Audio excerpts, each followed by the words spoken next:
Los papás se empiezan a dar cuenta cuando ya llega el lenguaje, tenía que hablar, y entonces todo lo demás tuvo sentido. O sea, aparte no hizo esto en tal etapa, no tenía contacto visual, no se sonreía cuando tú le hablabas, y entonces empezaban ellos a ver qué está pasando, no obedecía órdenes. Pero se dice que las personas, si los papás estuviéramos preparados desde antes de ser papás y luego nos dijeran, ¿sabes qué? Podría ser que tu hijo tiene que tener este desarrollo a partir del mes, de los 2 meses, de los 3 meses, tiene que hacer estas conductas y no las haces, empezaríamos a notar.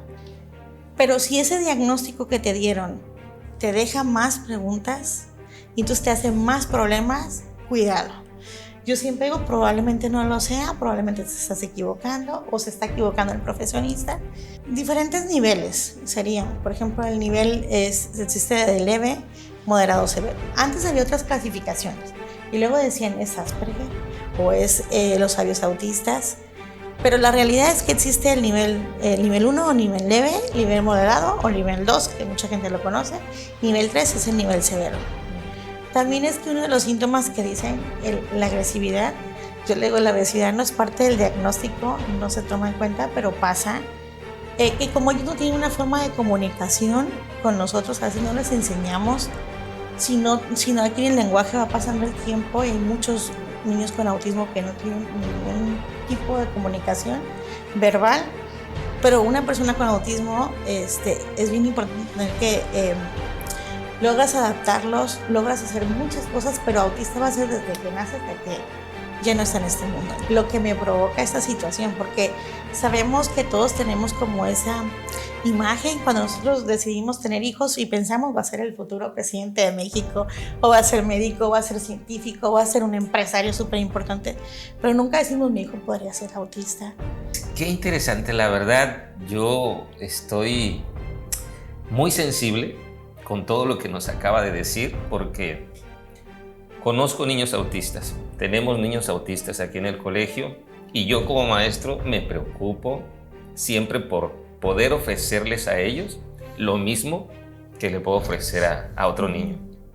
Porque entonces ellos vienen aquí no a cumplir nuestras expectativas, eso tenemos que tener claro. Ellos vienen aquí con una misión diferente y entonces hay que ayudarlos nada más, ese es nuestro trabajo, ayudarlos a ser quien ellos tienen que ser.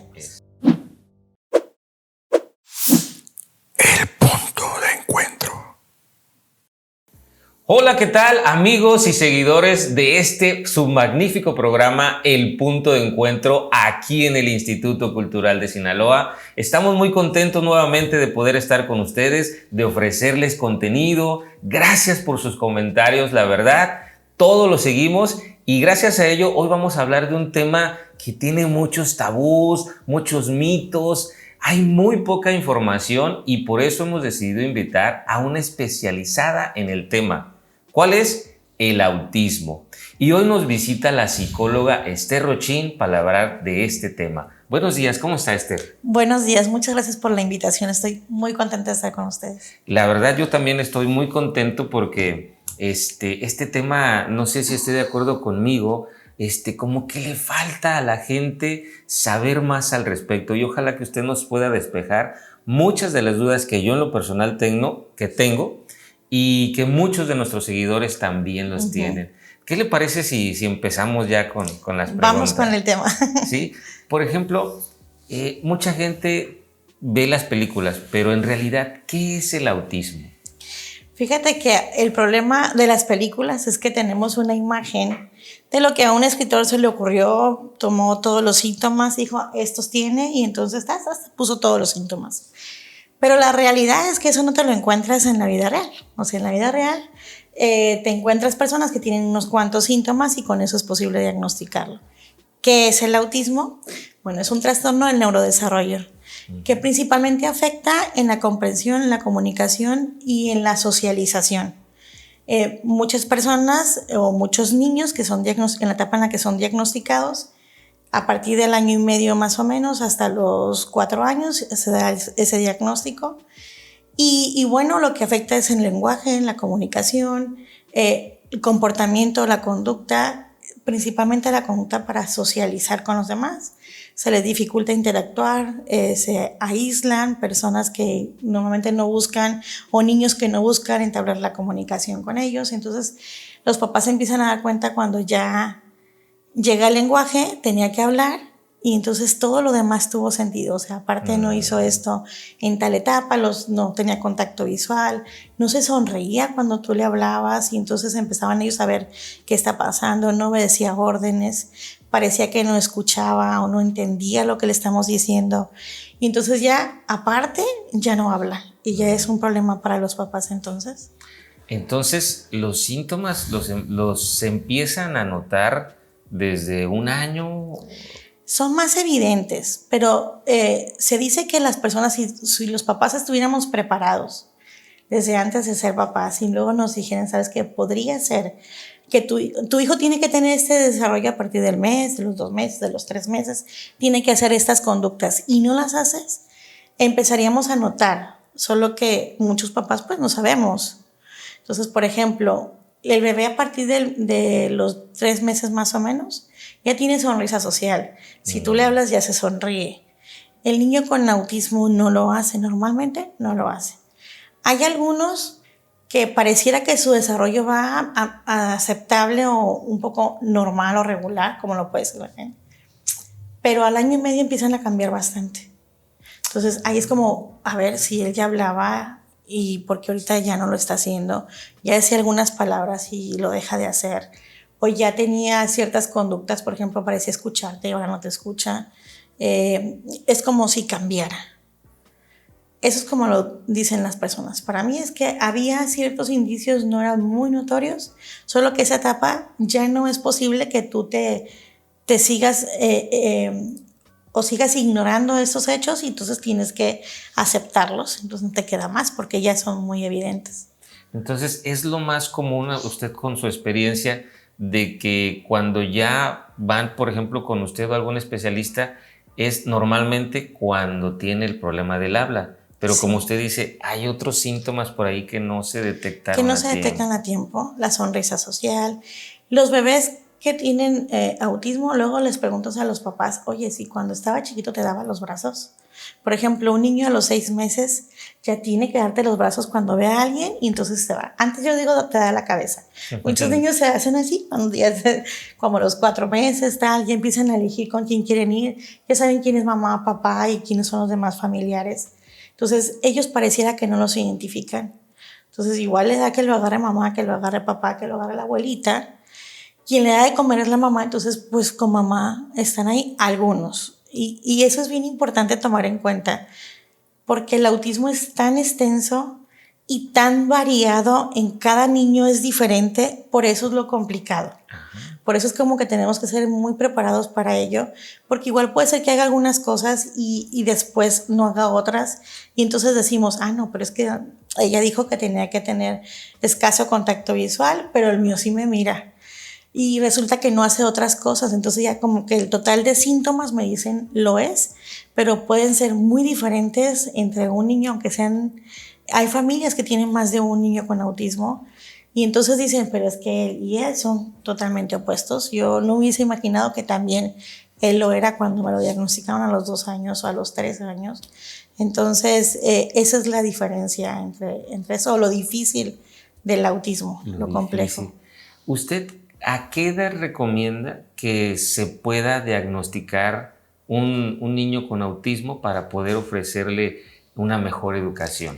Al año y medio, máximo año y medio. Antes se decía que entre los 4 y los 7 años. Muchos especialistas te siguen diciendo entre los 4 y los 7 años hay que diagnosticar autismo. Pero ya para los 4 años ya pasó tanto tiempo, perdiste tanto tiempo con tu hijo porque es lo importante. Nuestro trabajo, el tratamiento que tenemos que hacer es como ir regulando el aprendizaje. Este es el nivel de desarrollo típico de un niño y aquí está mi hijo con autismo. Entonces tengo que enseñarle estas habilidades para que llegue aquí. Si yo empiezo al año y medio, quiere decir que como a los 2 años quizá irá cansando conductas que un niño tenía que tener al año, año y medio. Entonces no es tanto el desfase, voy a ir trabajando a los 3 años, las conductas que tenía que haber tenido a los 2 años, y entonces ahí voy como bien pegadito al desarrollo típico de un niño, y entonces es mucho mejor. Pero cuando no, y llegaste a los 4 años y a tu hijo no se le trabajó antes, pues ya tienes un retraso severo en el lenguaje, ya tienes un retraso severo en el aprendizaje, no sigue órdenes, no está. Entonces es como que se va, para mí sí se va como acumulando síntomas y se van haciendo más complejos o severos, porque si lo pudiste trabajar en cierto tiempo con una estimulación, ya cuando están los 4 o los 7 años, pues ya está el problema mucho más grande. Más Entonces, grande. Ahorita yo me pregunto, estoy pensando, dice usted, empiezo a checar esos pequeños síntomas y yo como papá me animo, porque muchas veces es el problema que el papá no se anima a llevarlo con un especialista. Ok, me animo, me diagnostican que mi hijo tiene autismo y ahora yo, ¿qué debo hacer como papá? Te recordamos que en Instituto Cultural de Sinaloa contamos con los niveles de preescolar, primaria, secundaria, preparatoria y nuestra preparatoria intensiva, que es tan solo en 2 años. Nos puedes encontrar en Colonia Juárez, en el centro, calle 5 de Mayo, y nuestra estancia infantil en Avenida Zaragoza. ¡Te esperamos! Me diagnostican que mi hijo tiene autismo y ahora yo, ¿qué debo hacer como papá? Bueno, primero, y yo creo que lo más importante es trabajar mis emociones, lo que me provoca esta situación, porque sabemos que todos tenemos como esa imagen cuando nosotros decidimos tener hijos y pensamos va a ser el futuro presidente de México, o va a ser médico, o va a ser científico, o va a ser un empresario súper importante, pero nunca decimos mi hijo podría ser autista y podría ser que no logre cosas o podría tener una discapacidad. No nos preparamos para eso. Entonces es bien importante que el papá esté preparado, y en cuanto pase, yo diría, entra papá a terapia, que eso es lo mejor, porque teniendo papás sanos y resolviendo ese trabajo, entonces podríamos pensar que va a ayudar a mejorar a su hijo. Si ayuda a su hijo como es debido, entonces tiene la preparación y no está cargando con esa cuestión emocional propia, se va a enfocar en lo necesario, tu hijo. Entonces, ¿qué hay que hacer? Bueno, pues entonces, como digo, correr a terapia. Primero nosotros. Segundo, bueno, empezar a buscar las opciones para tu hijo. ¿Qué tratamientos hay? Investigar. Yo siempre le digo a los papás, tú métete a internet, lee todo lo que puedas, busca muchas opciones y la que te convence es la respuesta. Porque también hay algo pasa, yo siempre lo digo cuando trabajo con los papás en el diagnóstico, para mí es bien importante que el diagnóstico te responda todas tus respuestas y no te dé más. O sea, que tú cuando te dicen el niño tiene autismo, dices, entonces quiere decir que por eso hace esto. Entonces ya vamos como hilando. Entonces ahora todo tiene sentido porque yo ya sé la etiqueta y entonces me responde mis preguntas. Entonces ahora sí ella me está diciendo todo lo que yo había pensado. Pero si ese diagnóstico que te dieron te deja más preguntas y entonces te hace más problemas, cuidado. Yo siempre digo, probablemente no lo sea, probablemente te estás equivocando o se está equivocando el profesionista, porque puede pasar. Entonces se puede equivocar el profesionista y entonces a lo mejor hay que buscar otras respuestas, hay que dar sí y tal. Pero ojo con esto, si es realmente porque esos síntomas no concuerdan con lo que tú estás viendo, pero si es porque emocionalmente no lo quiero aceptar, entonces, quiere decir que me tengo que revisar a mí antes de revisar el diagnóstico de mi hijo. Y yo creo que también eso es muy difícil, o sea, que aceptar uno cuál es la situación, pero a nivel personal, no del niño.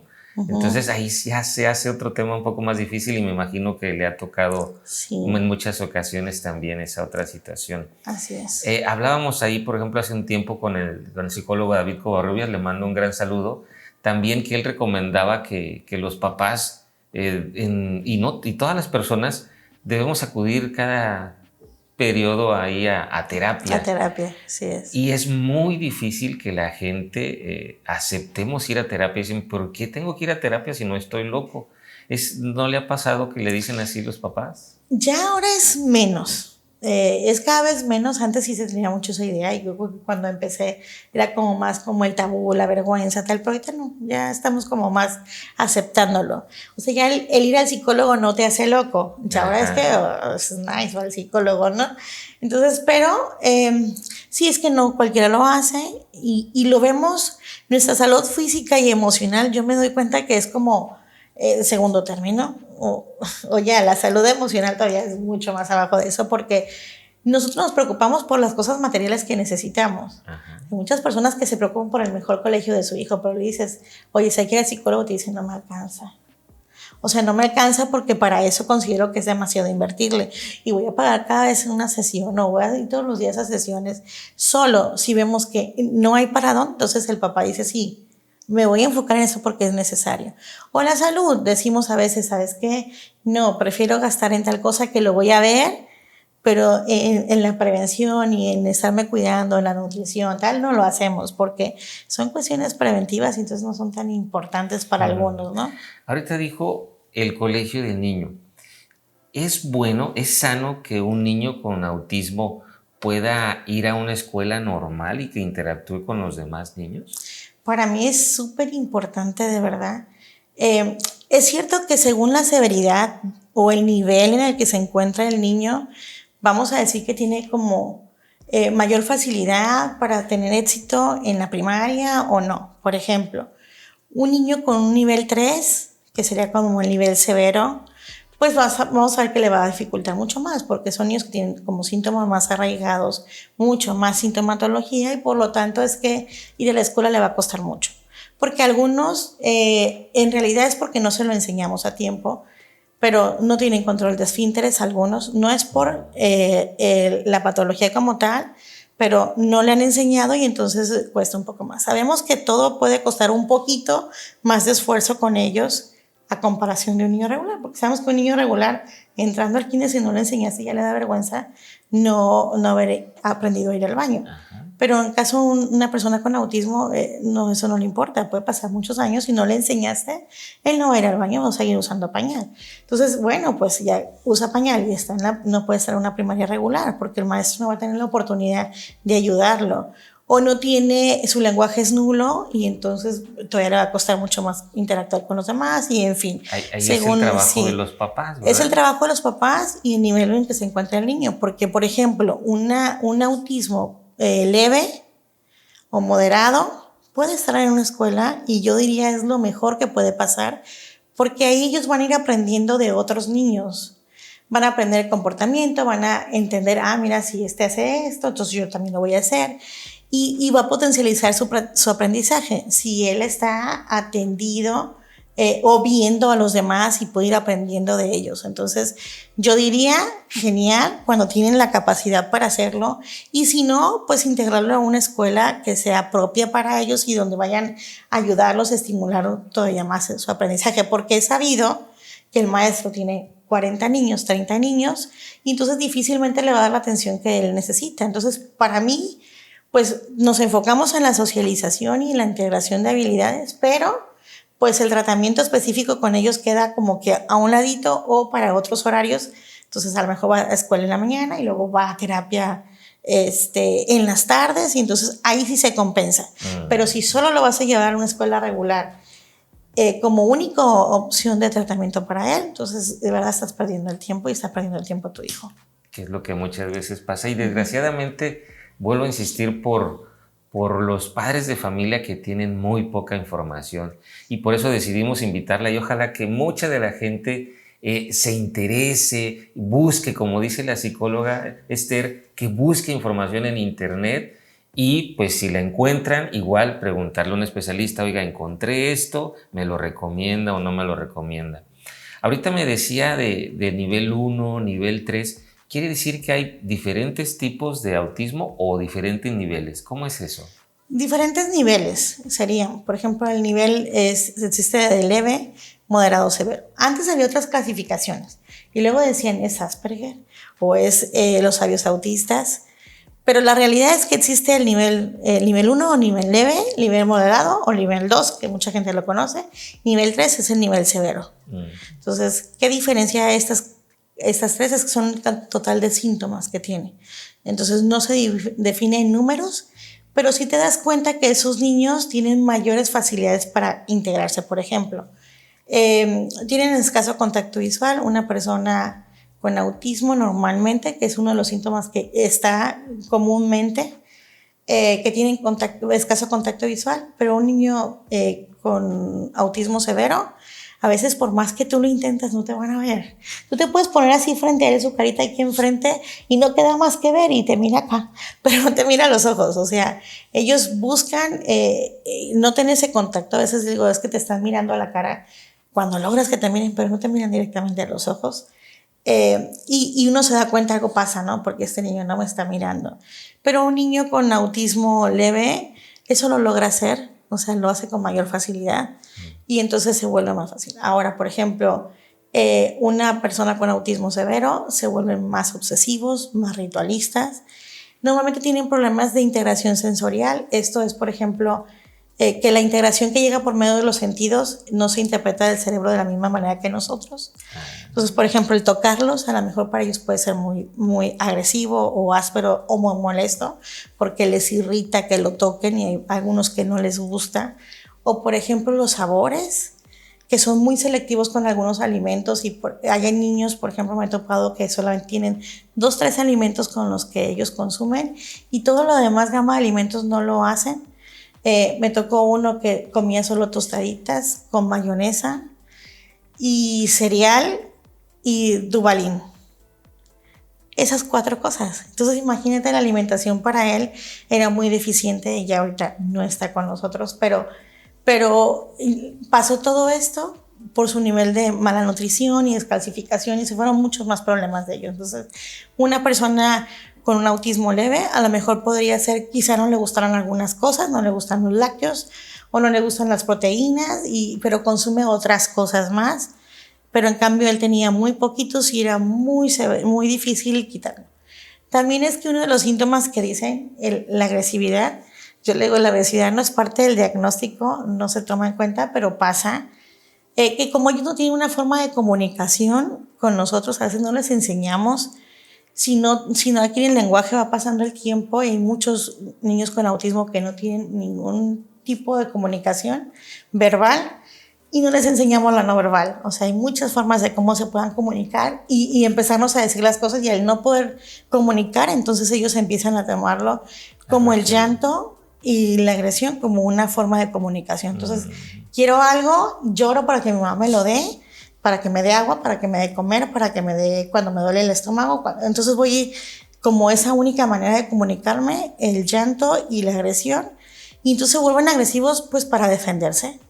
Si nosotros les enseñamos otro medio de comunicación, ellos van a dejar eso porque no es útil y van a tener otra forma de comunicación, entonces no van a llegar a ser agresivos. Pero algunos piensan es autismo, son agresivos. Entonces, directamente. Sí lo relacionan. Fíjate, o sea, qué interesante, o sea, saber eso de que, o sea, denotan esa agresividad, pero no porque estén enojados, sino porque quieren algo y uno por desconocimiento no se los ofrece y siguen manifestando ese síntoma y uno dice, es que es agresivo. Sí. O sea, qué triste es la mala información y nosotros como familia o como conocidos tacharlos de agresivos cuando en realidad los que estamos fallando somos nosotros. Sí, por no darles una herramienta de comunicación, ¿no? Exactamente.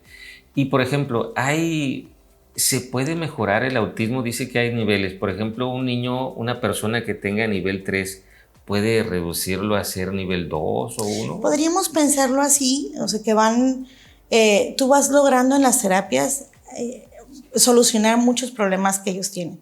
Por ejemplo, cuando tenemos un problema de integración sensorial, pues trabajas una terapia de integración sensorial. A veces, por ejemplo, yo creo que decía que les molesta que los toquen. Bueno, hay formas de trabajarlo. Estimulamos con semillas, le hacemos masajitos, entonces hasta que ellos van aprendiendo y tolerando. Vamos con texturas desde las más suavecitas a las más ásperas, entonces hasta que ellos, mira, ya lo hice de manera cotidiana, entonces ya aprendo a interpretar la información que me llega por medio de este sentido y entonces ya lo puedo aceptar. O por ejemplo del gusto, del olfato, en fin, y lo trabajas y se deja de lado, eso ya no es un síntoma o problema. O por ejemplo el lenguaje, les enseñas a hablar, entonces ya no van a tener ese medio de comunicación, o utilizas algún medio alternativo de comunicación, entonces para que ellos puedan comunicarse. En fin, vas enseñándole cosas y entonces conforme va pasando el tiempo, tú logras la adaptación. eso es bien importante entender porque muchos andan buscando la cura mágica y yo lo digo, no existe. Si existiera, yo que tengo tantos años trabajando en esto, yo ya la tuviera y yo la estuviera recomendando a mis niños porque nadie quiere tener muchos niños con autismo, o sea, no es lo ideal. Entonces yo trabajo con esto no para que lo vivamos, sino que poder ayudar.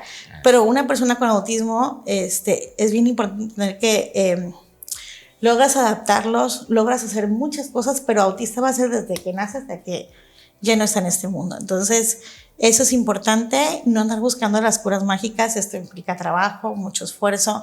Hay muchas, ahorita ya hay cada vez más alternativas y siempre estamos buscando más información sobre esto, conocer un poco más, buscar nutrientes y formas de cómo ir disminuyendo los síntomas para poderlos ayudar. Pero hasta ahorita no se conocen, hasta ahorita. Esperemos que algún día llegue. Ojalá. Entonces, quiere decir que hay que trabajar las cosas, como que lo hacen ustedes en terapia con los niños autistas, precisamente para que ellos vayan aprendiendo a conocer, por ejemplo, dice del tacto o del habla, o sea, trabajarlo con ellos precisamente para que vayan quitando o aminorando síntomas y que ellos puedan tener una mejor adaptación a la sociedad. Sí, y algo que es bien importante es que depende mucho de nosotros qué es lo que queramos obtener de nuestros hijos. Hay personas que piensan que toda la vida van a ser, de hecho el problema también es mucho por el diagnóstico. Hay personas que me han dicho que especialistas les dicen, ¿sabes qué? Esto va a ser como una papa. ¿Y qué te va a servir? Pues lo mismo que una papa, tú la vas a mover de un lugar a otro. ¿Así de cruel? Sí, es un bultito, es lo que les dicen. Entonces imagínate ese papá que le llegan a decir eso, pues ¿qué van a decir? ¿Qué voy a hacer con él? Nada, no puedo hacer nada, nomás cuidarlo y empiezan a sobreprotegerlo y a no enseñarle a hacerles todo. Y cada vez te vuelves esclavo de ese niño porque él te necesita cada vez más y no puedes tener una buena adaptación y una vida saludable ni para ti ni para el niño. Para él. Pero en cambio, cuando trabajamos con el diagnóstico como es debido y entendemos que una persona con autismo va a ocupar de ti mucho, pero va a lograr tanto como tú lo desees. O sea, tanto como tu objetivo lo marques. Si tú dices, ¿sabes qué? Yo voy a hacer que mi hijo logre hablar, que mi hijo logre leer, logre ir a la escuela, entonces vas a trabajar por eso.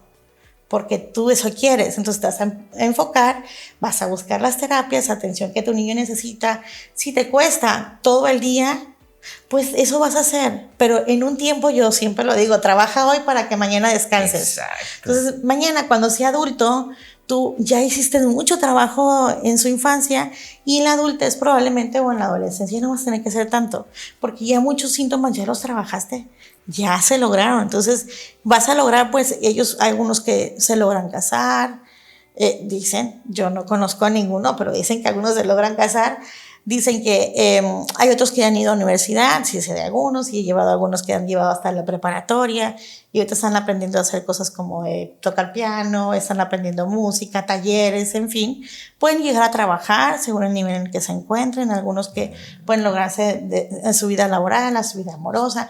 No sé, pueden llevar una vida dentro de lo que decimos típico, sí lo pueden lograr, pero depende de cómo lo apoyes. De cómo lo apoyes. Sí. Eso es lo más importante. ¿Cómo apoyas a una persona con autismo desde sus primeros años para que en su edad ya joven o adulto sea lo más independiente posible? Así es. Yo creo que eso es lo más importante, no sé sí, si esté de acuerdo. Yo siento que es lo más importante. De verdad, cuando nosotros nos proponemos a ayudar a nuestros hijos y a buscar su independencia, ese debería ser nuestro objetivo, buscar personas independientes que nos ayuden a que ellos se estén integrando de manera productiva, tal, porque seamos realistas, no vamos a durar toda la vida. Y nadie va a querer a tu hijo como tú. Entonces, a lo mejor yo me voy a preocupar y cuidar a mi hijo para que él esté, que tenga sus mayores oportunidades, pero ya que tú lo dejes, probablemente ni lo va a hacer. Si tienes más hijos, a lo mejor te pueden ayudar, pero si no, ¿quién se va a aventar el trabajo? O sea, nadie. Y hay papás que por desgracia quieren sobreproteger, entonces les hacen todo, les hacen la comida, los ayudan a bañarse, tal, entonces termina siendo tanto para ellos que el día de mañana, cuando ya no están, se va el adulto y deja a su hijo no nos quieren cuidar o se quedan adultos. Me ha topado conocer adultos solos de casa en casa buscando a ver quién los cuida, porque nadie quiere tomar ese rol porque es mucho trabajo. Y te digo, tú lo haces por amor, pero perdón, los otros no sabes si van a tener el mismo amor que tú para aventarse esa carga. Entonces nuestro trabajo debe de ser buscar que el día de mañana que yo no esté, mi hijo pueda ser independiente, pueda vivir solo, pueda trabajar, pueda tener recursos, no sé, buscar su independencia al 100%. Que eso es lo más importante. Sí. ¿Y hay un tratamiento especial para los niños autistas que pueda decir, hay que seguir esto? Bueno, hay muchas opciones, muchos métodos que pueden funcionar, ¿no? Yo trabajo una técnica, es la terapia de análisis conductual aplicado. En inglés es ABA, es como lo conoce todo el mundo, la terapia ABA. Entonces, esa terapia se busca trabajar y modificar comportamientos. Entonces, veo que el niño no tiene contacto visual, entonces yo le enseño que tenga contacto visual. O sea, voy modificando las conductas que el niño no tiene. Hay otros métodos como método Tomatis, que se encarga de algunos sonidos. Hay otros, por ejemplo, que hablan sobre la alimentación. Se ha demostrado y se ha encontrado que algunos niños tienen algunas bacterias que esto le originaron esas conductas y entonces ellos tienen una alergia al gluten y es importante quitar todo ese gluten de los alimentos y entonces consumir alimentos más saludables porque ellos tienen esa alergia que provocan estas conductas. Entonces, y después ven, bueno, mucho avance con esto cuando son niños que lo tienen, perdón. Eso es bien importante porque no todos tienen ese problema.